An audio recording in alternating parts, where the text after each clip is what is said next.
Does everybody have their favorite beverage in front of them? I do. Yes. Yes, we do. Coffee count? Good. Good. I apologize. I don't know what, I guess I needed an update that took longer than I had anticipated. So my apologies. Meredith, I'm going to let you guide this because Lord knows I need a North Star. So I'm not sure I'm going to be your North Star, but so, the premise of today's discussion is around prospecting during challenging times. We're going to talk a little bit about some effective prospecting approaches, especially right now. And should you be leading with empathy? Should we be approaching business as usual? How have things changed since we've been going through this process and where we are today? And talking about if there are questions of should you be staying in market right now? Should you be pulling back? Should you be moving forward? And trying to take a greater share of voice in the marketplace. So those are kind of the general subjects that we have to talk about, but we certainly are open to other questions and anything anybody's dealing with and struggling with, whether they're objections that you're running into or whatnot. Please share them. You can either pop up and just unmute yourself and raise your hand, or you can send it through the chat box. We're happy to take any and all questions. So Jason, maybe you could kind of give an overview of kind of where we are and how you view where we are in the market as it relates to the pandemic and kind of how we're approaching it and moving forward right now. yeah, no, thank you, Meredith. I think the biggest thing is, what we've heard from a lot of prospects and clients alike is now the right time? And the question we always ask back is, or I should say the answer we always refer to is there ever a wrong time? You always have to be in market. Consideration sets are always being considered regardless of how slow or fast the market is moving. And I don't know if anybody on the call today had the chance to listen to the two previous webcasts that we did, but one was staying in market and the importance of staying in market, and the other one was it's not just staying in market, it's staying in market with the right message. So does it matter whether you stay in market? Yes. Does it matter whether you stay in the market with the right message? 110%. So it's always about how do you portray yourself as a solution, not necessarily now, but in the future. We all know that we never get in front of the right person at the right time 100% of the time. So we always look at how can we stay in front of the people that can and do need our project or product at some point, and how do we stay in front of the consideration set? So the biggest thing for us is kind of sharing with everybody that's interested, and how do you stay in market? How do you stay in market the right way, and how do you stay in market professionally and not continue to to badger the witness, so to speak.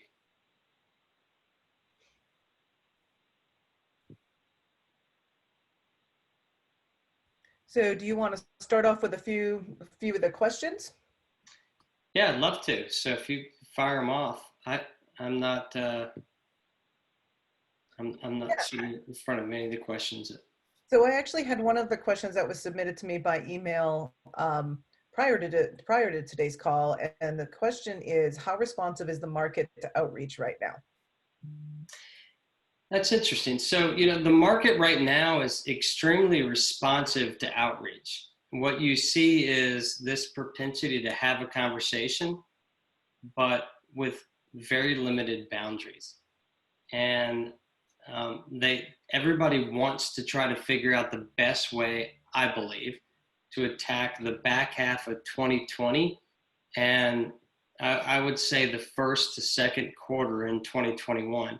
And the interesting thing is that we all feel that we got to pull out because there's nothing happening. That's not true. Considerations are still happening. Buying decisions are still happening. Everything's just delayed. And if we're not in the mix, if we're not in part of that, then we're going to miss out on an opportunity that might happen 3 months, 5 months, 6 months from now. So it's not just about now. It's about what happens in Q3 and Q4 and even rolling into Q1. I mean, people are constantly looking at alternatives, specifically with the unprecedented situation that we've been in. How do we poise ourselves for this upswing in the back half of 2020 and the first half of 2021? So the big thing is, it's, are decisions being made? No, that's possibly a very fair statement, but are they not being considered? The answer is no. I mean, everything's being considered right now. We just got to, ourselves included, but clients and prospects alike, we got to be in the mix with the consideration set that's going to sit in, what we've all hashtag the new normal, right? We've got to figure out where we fit in the next 6, 12, 18 months of any cycle. So the ability to stay in market and stay in market with professional courtesy, empathy, and all the things that we push for is extremely critical right now. So Jason, why don't we talk a little bit about some of the specifics around, kind of as you're going for outreach now, what are some of those critical success factors? Let's try to give like some real specific things that people can think about and do to make their outreach more successful, not just right now while it's, it's a mess, but, as we go into the future as well. So it's interesting. I think you've got to always look at, first of all, your message, the message you're delivering, and the specific response to prospecting. It's vastly different than anything that, Meredith, you can certainly attest to and hold near and dear to your heart, marketing. It's a message that's designed specifically around prospecting. And I think we look at a couple of things on how do we and how can we navigate towards the right person inside of an organization. And marketing message, as strong as it is, and how daunting a task that it may be to try and figure out all of the features and benefits that you bring to a market or a industry, in general, it's exhausting. And so we don't look at marketing messaging as a non-factor. We absorb the marketing messaging as how can we go to market prospecting better, right? And I think, so if you look at what it takes to stay in market right now and what it takes to really drive awareness inside of an organization, there's 6 things that you look at and 5 things that are critical in the outreach.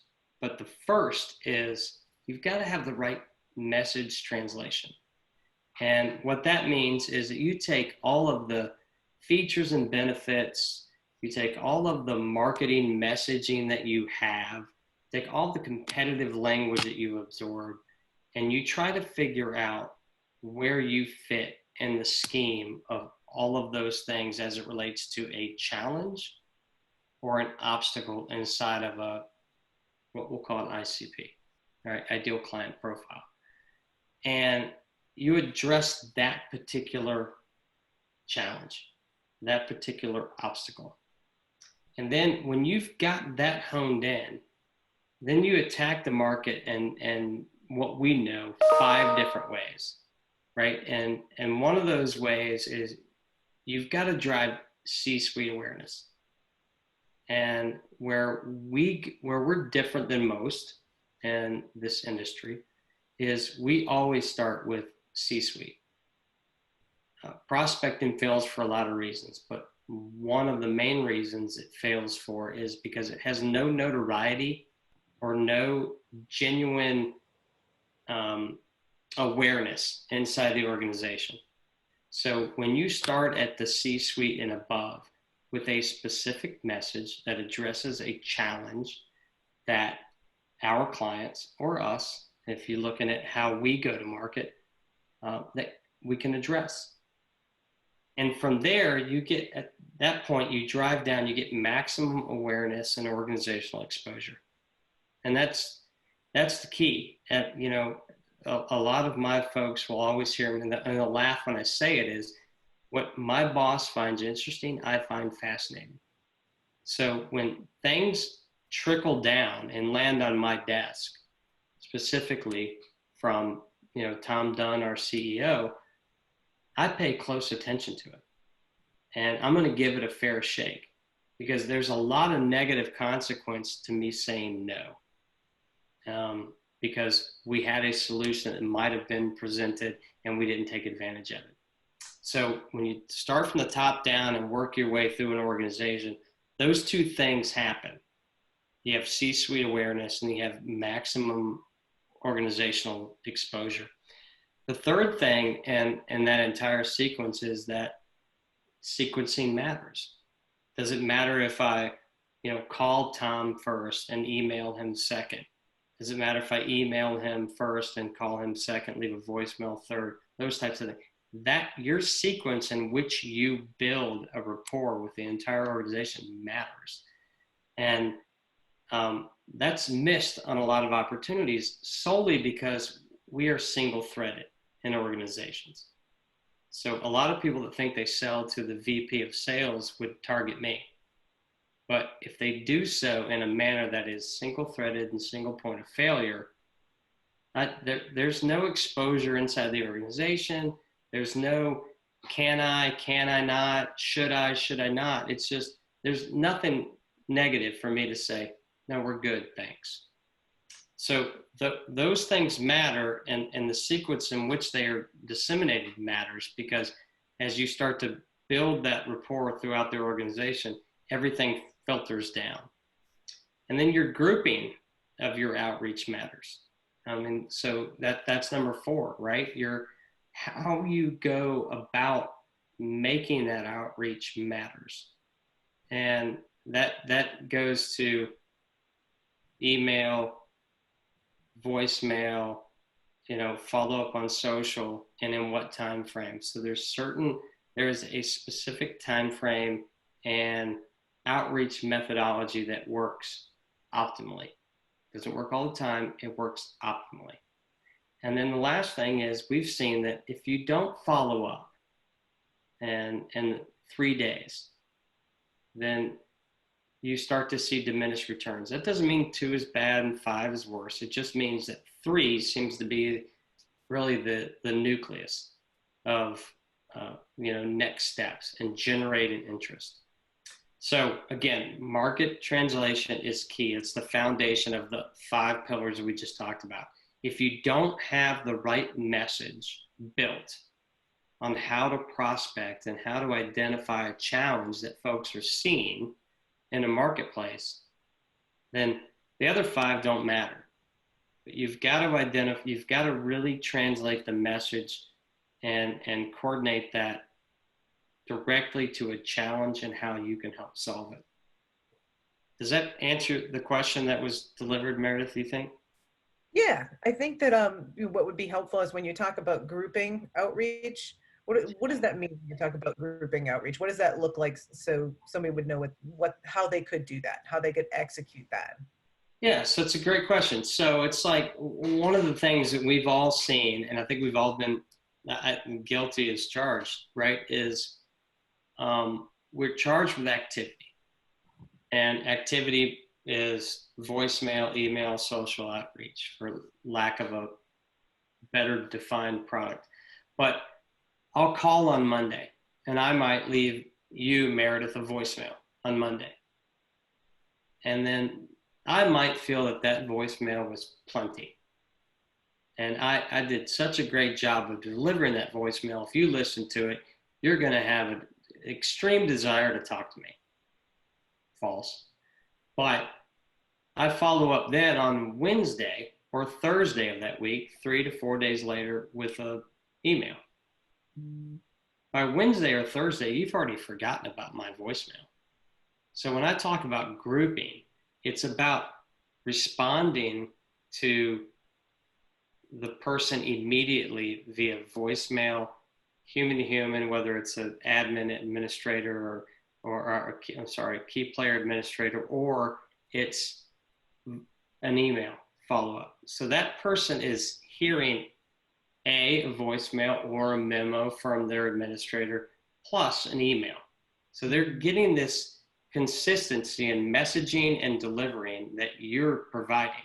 So grouping is extremely important. A lot of times again, I'm in sales, so I can say a lot of the things that I say, right? I know I have to have so many touches or outreach efforts in a week. And if I leave a voicemail on Monday, I can follow up with Meredith on Thursday. That's 2 for the week instead of 2 for the day on Monday. But the key is you group them together so that the resonation builds. And above everything else, it's consistency. Consistency is the nucleus of all of this. If you can stay consistent with message and cadence, then you've got a winning formula. Does that answer your question? No, I think that does. That answers my question. This one's kind of like I've got a question here for the group, because I would love to get some input from others on the call, not just you, not that your input isn't extremely valuable, Jason. But, with prospecting and outreach, we're all getting, an exaggerated million emails a day from people. There's webinars, there's all sorts of things that people are reaching out about. So what's kind of standing out to you in your inbox? I know early on, anything that had COVID-19 in the subject line was performing very poorly. People were just shutting that down. But what things are standing out to you in your inbox, in your LinkedIn inbox? What kind of subject lines and messaging are attracting the most attention? Because it's really hard. There's a lot of competition for your attention, everyone's attention these days. So would love it if the group had any input on some of the things, they're finding are stand out. For me as a marketing person, most of the things that I'm looking at and find most attractive are around, the building content, because so much of what we're doing now is not events and all this thing. It's about what kind of content you need to build, really tightening up the buyer's journey and making sure you have the right content for these different stages and the right mechanism in which to deliver it. So pretty much anything around buyer's journey, content strategy, content distribution, those are the things that are attracting me, but would love to open up to everybody else to share something from them. That's my cue to have a cocktail. I'll go ahead. So I know that I'd received a few emails in the past, but everything that's been going on now, if it had a little more of a personal touch to it, I know that if we got rid of our hard sales pitch and we knew everyone was going through some similar difficult times, a more personal touch and a more empathetic approach has really been able. I respond to it if I get an email like that. That shows up in my inbox. I flag that. But like you said, Meredith, if I got a COVID-19 headline message about a month ago, it was just going straight to the junk mail. I didn't want to have anyone capitalizing off of what people were going through. But I know the empathetic and personal approach was something that I respond to. So you felt that was more opportunistic? Yeah, for lack of a better word. Mm-hmm. Yeah, it's hard to actually reach out and know how to reach out and being empathetic without looking opportunistic. Yeah, capitalizing off other people's misfortune wasn't something that I was wanted to be involved in. I would add one other thought. There's a lot of emails that don't rise above the noise to me because my inbox is so loaded. But if it was a email or some sort of value that was referred to me by maybe someone else within my organization, that would certainly rise above, everything else, which is pretty similar to the staccato approach and how we approach this. But rather than a email as a first approach to encountering with a prospect, we leave voicemails, or at least to attempt for a phone call directly. And then if I was referred to someone else within an organization, and then, I think that to Jason's point, if your superior, your manager was referred down to someone else within the organization, I think that goes a long way. Yeah, I agree. Yeah, I think Dan, you bring up a great point, and Connor, you too. The manner in which you outreach is specifically aligned with the manner in which you receive response. And I believe that it's responsible for us to reach out and all facets of business, whether it be what we do or what healthcare does or what IT does. And it's a matter of, at that point, of really addressing a challenge. And I don't think you shy away from COVID. I don't think you shy away from anything that is existing barrier to business, but that doesn't need to be your lead, right? The idea around it is, how can we help as a business? If you're talking frontline specific, how can we help you get in front of more people and have more quality conversations? That's us, all right? And healthcare, when you look at rev cycle, it may be, how do you reduce right now? How do you reduce the risk and revenue generated? You look at healthcare in the sense of virtual and telehealth. How do you allow more people to visit your office with less interaction? How do you allow more people to interact with your constituents virtually? So those are, regardless of the situation we're sitting in, we all know this is unprecedented. We don't need to announce that COVID is different. We don't need to highlight that. What we need to highlight is the fact that we can help make different a little bit more normal. And that doesn't mean we shy away from the conversation of COVID or any current situation going on. It's simply that we can help in the situation that is currently evolving. And everyone knows what's happening. But I don't believe that it is to Dan and Connor's point, I don't believe it's an advantageous subject or tagline to announce some, ultra,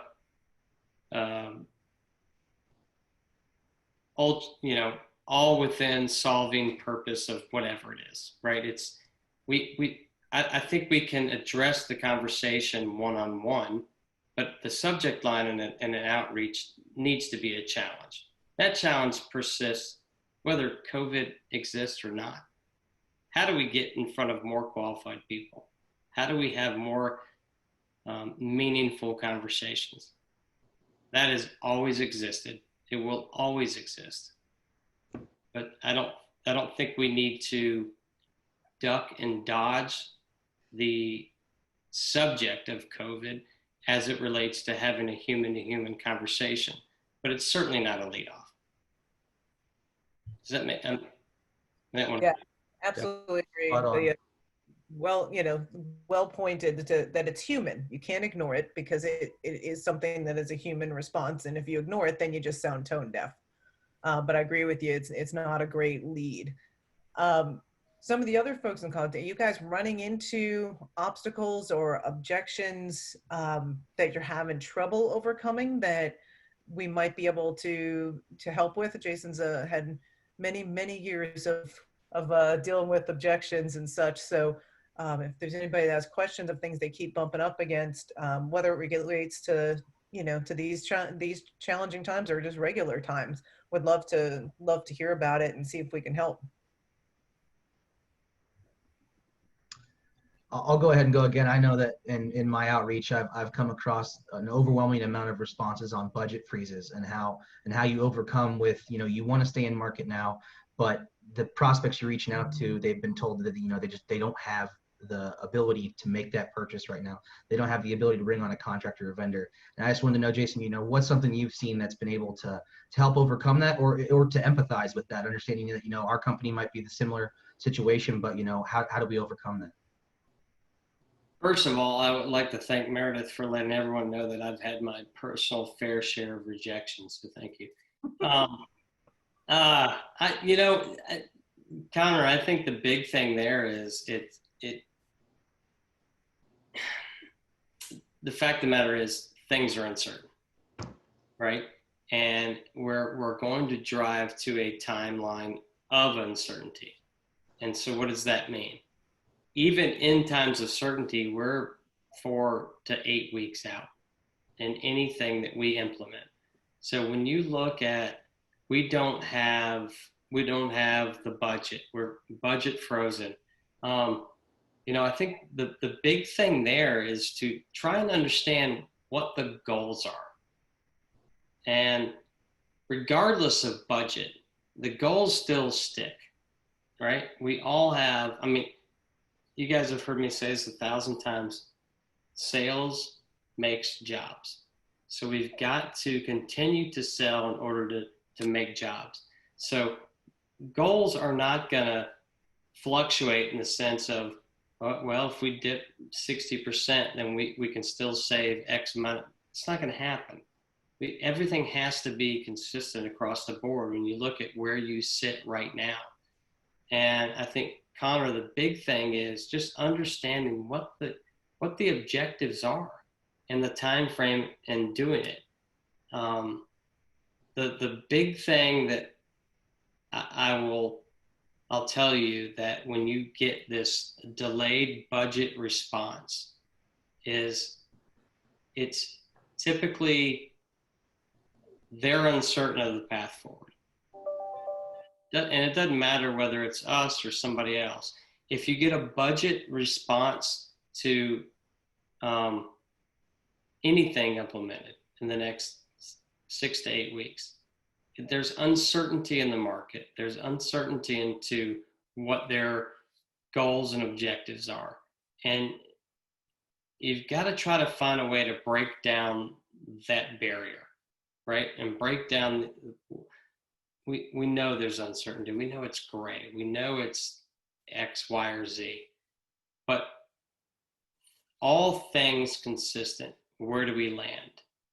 And then you can all derive, I think, at a place to where you can build a model that makes sense for everybody.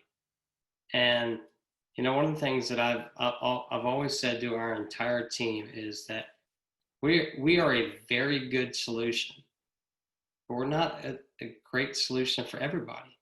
And I think that the absence of no does not mean yes. So you want to get someone to talk in certainties. It's very easy at this point in time, more so than it's been probably in the last, 12 years, to say yes or no. It's more convenient to say we're delayed. And I think the biggest thing we could all do for ourselves and prospects and clients alike is to figure out what a quote unquote delay looks like. Delay does not mean we're not doing it. Delay doesn't mean maybe. Delay means we're considering it will happen. We just don't know when it's going to happen. So the biggest thing is for us to continue to push to figure out, and I say us as salespeople, not frontline, but how do we continue to stay in front of that? We're going to make a selection. If there's a delay, then I don't know that anybody's in a bad place. I think we just defer revenue, we defer earnings at that point. It's not a no. But I would suggest that if anybody were in that position, you want to get to know fast. And I don't mean that in a negative way. I just think you want to understand where your prospects and clients' heads are. And, we always talk about finite service and finite market opportunity. There's only so many people that can do a certain and particular task or outsource it. And you kind of want to just push that and get through the fog, so to speak. But you have to do it in a professional and considerate manner. There's no right, wrong way except for tell me what you want.com, right? That's bad. But as long as you're consulting and building through a process, and you've earned trust and you've earned respect throughout the process, then I think you've earned the right to ask about budget. You've earned the right to ask about budget timeline. But I think we always talk about objections and excuses as it relates to sales, and I think it's important to understand the difference between the two. And right now, it's a really blurred line between an objection and an excuse. But I think that as long as you're building value and you're doing it professionally and considerately, then I think you're going to get to your answer. And I know that's a little bit mushy, but the fact of the matter is you have to understand, in our instance, it's not the same as everybody else in this call, but in our instance, it has to be critical to solve this, right? We're talking 6 months less, in the year. We have to move fast. We have to be able to find a solution that can ramp up, get to market quickly, adjust quickly, and do all the things that require outcomes. So, I would tell you, Connor, you got to stay the course and continue to push on needs of the business. And if needs of the business are predicated by spend, then they're not needs. And I know that sounds a little bit blah, but they're nice to haves.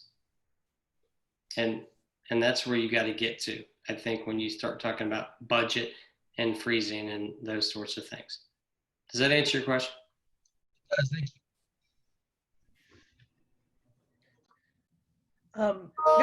Good to kind of pop back to the question about email and subject lines and whether or not anybody else had some feedback in our different roles. Because one of the hardest things I know right now is with calling and leaving voicemails. It's I'm not sure if Jace, maybe you could give some color around if we're at 50-50, people picking up versus voicemails, because there's so many more people that are working remote, maybe don't have their phones forwarded, and with the reliability of email, be really interesting to hear if anybody else has any thoughts on email. But if not, maybe we could also talk about social and how social can and should be playing a bigger role right now than ever before. Yeah, I think, I think what we've seen in the last probably 45 days is a higher propensity for folks to pick up the phone. And that's mobilely driven, whether it's forwarded or whether it's direct dial or whether it's a callback. I think we've seen a significantly higher propensity than we have in the past for folks to pick up the phone. And I think there's a transition period that happened with all of this, right? It's how do we adjust to this? And then once they adjust, they start to actually realize, okay, well, this isn't a 2-week span. We actually have to dig in and start working and taking phone calls and doing all these things. So I think the propensity for folks to answer has increased. As it relates to subject line and email, again, I go back to the COVID, subject line. I believe it has to be related to an outreach. Cold emails, as we have always seen, and hopefully if I had a show of hands, I would hope that everybody, minus maybe one or two, would raise their hand. And the fact that when you try to email, cold email, we've all gotten those responses, and I delete every single one of them. And because I'm meticulous and maybe a little bit of OCD, I make sure I mark them unread, and then I delete them so they don't show up deleted and unread. But I don't believe that if it doesn't address a certain challenge, like we talked about earlier, I don't think that you get the lift that you want to from email. But again, that goes back, Meredith, to a lot of the things that we see with prospecting in general, which is folks just want to have this massive array of outreach. And whether it's 1,000 emails a day or 10,000 emails a day, they don't care, because they have got this formulaic equation that says if I get to 10,000 people, I'm going to get 10 people that's interested. Well, that may be the case, but you don't get 10,000 people that's genuinely interested. You get down 10,000 people that you might pique their interest, right? I always go back to Instagram, and I ordered a pair of headphones on Instagram because I was interested in them, and they're terrible. So it's like, but my peak of interest is what drove them to target me, but now my scoring could have been off, so I think when we look at those types of things as it relates to email outreach, you have to make sure that that is one-to-one, and I think that's where we separate ourselves from certain people when we talk about permission-based and email outreach. I mean, you're going to see a higher propensity for replies when we send emails because of the way that we outreach. Subject line has got to be, again, has to be relevant to what they've heard or what they feel. And you don't get that by just cold emailing. So I'm not a big proponent in it. I don't know if that answers your question, but I do believe there's got to be a buildup in email outreach, and it is not lead scoring. And we could say that for a whole different time. But it's not trying to divine intent from someone's experience with your company, whether it's a webinar or a collateral download or a read or whatever it is. As it relates to social, I believe social right now is more important than ever. And I believe as we try to connect to folks one-to-one, the ability to connect socially on certain platforms, LinkedIn pops into mind, don't know why that is. But if you look at that is a apparatus for us to be able to reach out and connect and commensurate one-to-one with folks that are like us or that we know. And it's separate from Facebook and Instagram and all this different things. It's business, and you can always drive in related subject matter as it relates to business. I'm friends with a bunch of people. I wouldn't dare send an article that I was interested in simply because I may not know their reaction. But business, vertically responsible, when you look at business, you can ascertain what is and isn't important to people. So you can share more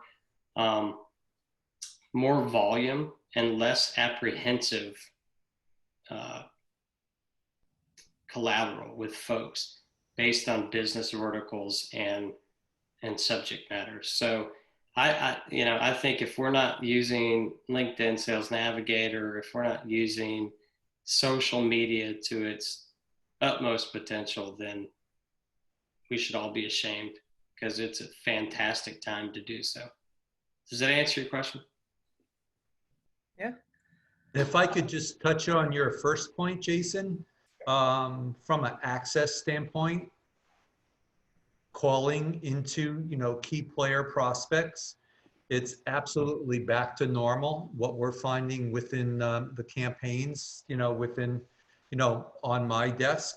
So, all efforts are back to normal.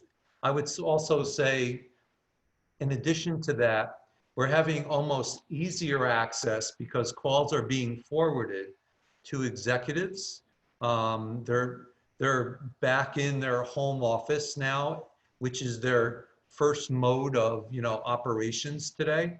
So to a sense, with the gatekeepers out of the way and the administrators not picking up for the key executives, we're finding that it's actually a lot more effective and productive, and we're able to get a higher percentage of access to key players, especially within the higher levels within the organization.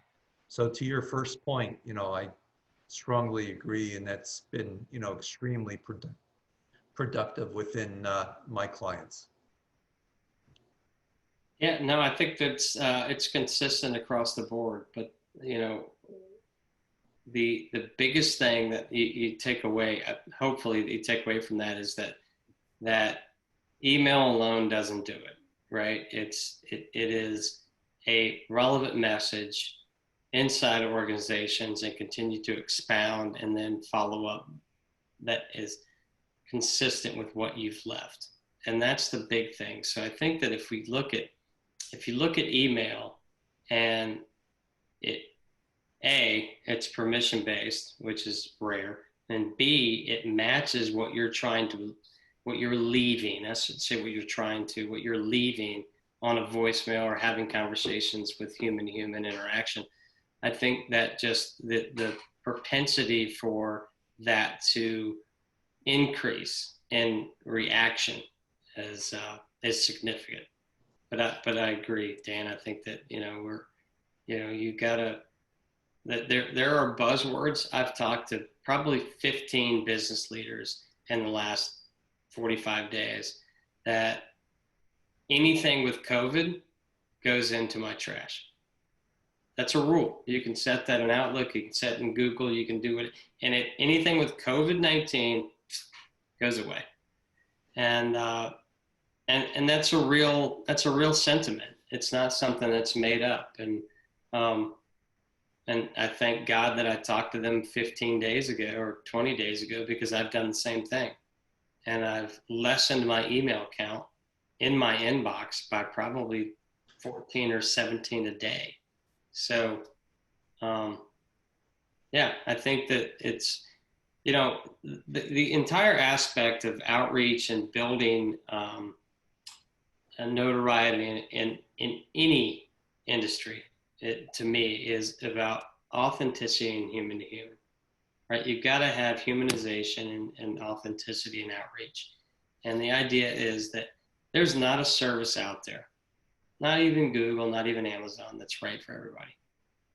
And if you don't reach your folks and your potential customers in the right way, then you're never going to win them.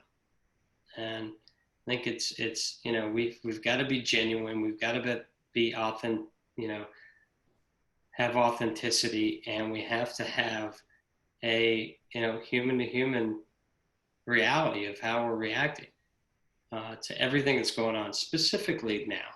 I mean, it's 12 months ago, I might have given it a different weighting, but now more than ever, it's extremely important.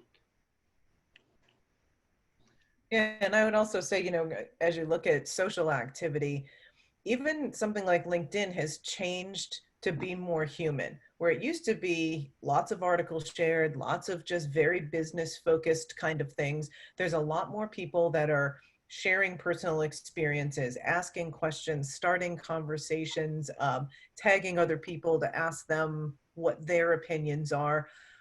What we have found to be really effective in some of the highest number of impressions and views are things that are very personal to our company and team, as we share, whether it be the employee of the month or things that we do. Maybe it's about our core values and somebody who has stood out, or even before this happened, when we had gatherings, which I'm not sure when we'll ever have actual gatherings anymore, but pictures from those events, things that personalize your organization a little bit. Those are the things that performed the best on social. And it's neat to see LinkedIn move from such a I almost want to say cold, because it felt cold for a long time, to more of a human place where you can share things and interact and learn more about people and the companies that they work for, as opposed to just sharing quality content, which is always good to do, but there's other things that we can use that for. Yeah. I was It's going to more agree with you sincere on and that. authentic. Sorry. Go ahead, Susan. I was going to agree with you on that. Now I feel more, in the past few months, more connected to my connections on LinkedIn, because I see more of that personal aspect and wanting to share, whether it's work from home tips or, how to work from home with a child, things of that nature. It makes it a little bit more personal, instead of so cold and salesy outreach. Yep. More realistic. So Jason, I have a question for you real quick. So you had talked about how, the approach to prospecting and the 5 and 6 things you needed to go for it and how you need to have a personal touch on your outreach. I actually had a question revolving around sales call execution once you do get that conversation scheduled. Have you seen a change to how you've executed the sales calls in the last couple of months with everything that's going on? And you mentioned how, you do want to have a personal touch to it, but have you changed how you've executed or kicked off your sales calls? First, let me say, Meredith, the first interaction we'll have with multiple people is going to have to be, at minimum, the Auburn, Georgia game. And that's as a Georgia Bulldog. Second, here's the thing, Connor. I think that it hasn't changed the sense of how I've approached anything with anybody. It's always been, my goal is and will always be, how do we align with a client or a prospect? And if we can't, I will happily moonwalk out of the picture, right? But I believe now more than ever, companies like ours and there's millions others.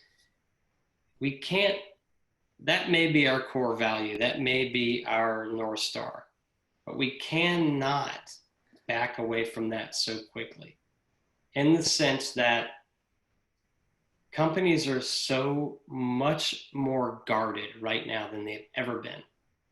And so we have to try to understand what their challenges are, what their goals are, what their fears are.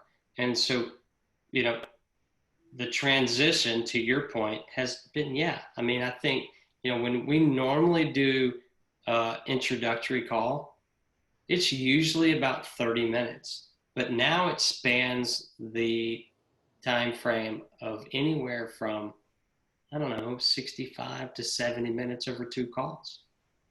So it speaks to the adaptation of the current times, which is, I'm here. We've all heard the, be interested, not interesting. Mm-hmm. And if we can all depict that portrayal of ourselves and the fact that we really are interested in what our clients or prospects need, first and foremost, then I think your timeline changes, your talk tech and everything changes.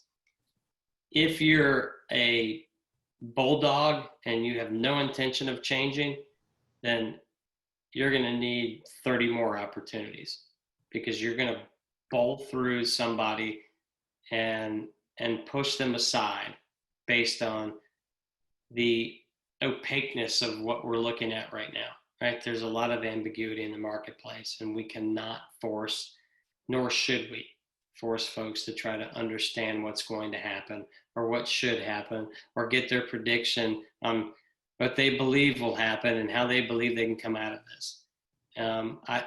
We have to first and foremost be consultative in the fact that we're engaging with folks. And I think I've seen a change. It's certainly added steps to the process. And I'm not so sure they're not welcome steps. You know, it's one of those things. Everybody always looks at how do we take a sales cycle like this and shrink it to this, right? Well, there's a lot of haphazardness that can happen between that shrinkage, and I'm not so sure we want to be there. I'm not so sure that I'd rather add a month to the sales cycle right now and make sure that we're aligning with clients that know what we can do and know how we can affect them and align with their needs and goals. So yeah, it's changed the conversation, it's changed the landscape, it's changed the outcomes in each call. So does that answer your question? Yeah, that's what I was experiencing as well. It seems like everyone's going through the same thing, so it's a little bit easier to build that personal relationship with the prospect. Yeah. Again, I go back to it's authenticity and humanization. I think if you do that, then I think we're all in a better place. But Meredith, we got about 2 minutes. Anything else? I was gonna say your North Star was about to give you the update that we're down to about 2 minutes. So if there are any other questions, we'll take them. But otherwise, if you have questions after this call, love to have you email them directly to Jason because he loves to get actual interesting emails as opposed to COVID-19 emails. His email is jstone@frontlineselling.com. And if there are any other questions, we can close it out. And hopefully one of the girl who left said she had coffee. We'll go get the next level beverage because it's the next happy hour at 5 o'clock. Yeah. Again, jstone@frontlineselling.com. Anything with COVID goes straight to junk. So just leave that out. But, I do want to say thank you, everybody, for joining, the people that participated in sending emails and questions. Thank you. I will tell you that we take our work here very seriously. We try to be a good partner, and all of that being a good partner means being able to consult with folks that may or may not even be considering us. We are 20 years experience with really, really good instincts. And we're happy to have a conversation with anybody. If no one on this call can tell, I like to talk. So I am welcome to have conversations at any point and any time. So thank you all for submitting questions and jumping on board. I apologize for my tardiness. I see Ed, we're going to have a conversation about the right hand, or I don't know what's going on. No, it's standing desk, long angle, purple tunnel. All right. Well, I feel you, Ed. Yeah, this is amazing. Just we got a recovery up here with Meredith, so you guys can commensurate. I just had that surgery done a few weeks ago, so yeah. I feel you. But I do want to thank you all very much for participating and taking, time till 5 o'clock on Hump Day to spend with us. So anything else, as Meredith said, please feel free to send us a message. We're happy to respond. And if we don't know the answer, we'll act like we do. And if we can't act well enough, we'll ask somebody that can act better than we can. All right. Thanks, Jason. Thanks, everyone. Thank you so much. Thank Bye. you.